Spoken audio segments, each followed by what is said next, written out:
തൃശൂർ കോർപ്പറേഷനിലെ വൈദ്യുതി വിഭാഗത്തിൽ 67 പേരുടെ താൽക്കാലിക നിയമനം നേരത്തെ കൗൺസിൽ തള്ളിയിരുന്നു. എന്നാൽ ഇത് അംഗീകരിച്ചുവെന്നാണ് ഭരണകക്ഷിയായ CPIM രേഖപ്പെടുത്തിയിരിക്കുന്നത്.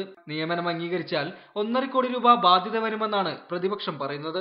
ഇക്കാര്യം കൗൺസിൽ ചർച്ച ചെയ്യണമെന്നാണ് BJP കോൺഗ്രസ് കൗൺസിലർമാരുടെ ആവശ്യം. എന്നാൽ ഭരണസമിതി നിഷേധാത്മക നിലപാട് സ്വീകരിച്ചതോടെയാണ് പ്രതിപക്ഷം സമരം തുടങ്ങിയത്.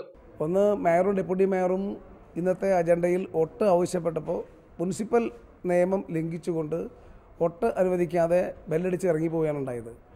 കോർപ്പറേഷനിലെ ഭരണസമിതി യോഗത്തിൽ അജണ്ടയിൽ വെച്ച് ചർച്ച ചെയ്യാതെ പാസ്സാക്കാത്ത കാര്യങ്ങൾ തീരുമാനമായി എഴുതി വെച്ച് 68 പേരെ വൈദ്യുതി വിഭാഗത്തിൽ താൽക്കാലിക ജീവനക്കാരായി നിയമിച്ചുകൊണ്ട് കോടികളുടെ അധിക ബാധ്യതയാണ് ഉണ്ടാക്കുന്നത്. ആ നിയമനം മുഴുവൻ അഴിമതി നിറഞ്ഞതും സ്വജനപക്ഷപാതമുള്ളതുമാണ്. ഇങ്ങനൊരു കൗൺസിലിൽ നിന്ന് ഭരണകക്ഷികൾ ഇറങ്ങി പോകുന്നത് തന്നെ ആദ്യമായിട്ടാണ്. പ്രതിപക്ഷങ്ങൾ പല സമയങ്ങളും ഇറങ്ങി പോകൽ പതിവുണ്ട്.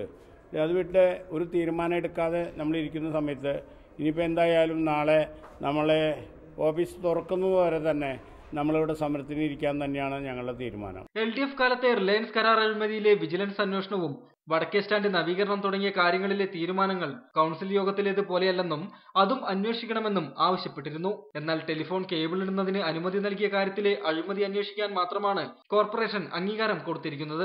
ഇത് അംഗീകരിക്കാൻ സാധിക്കില്ലെന്നാണ് പ്രതിപക്ഷത്തിന്റെ നിലപാട്. റിപ്പോർട്ടർ, തൃശൂർ.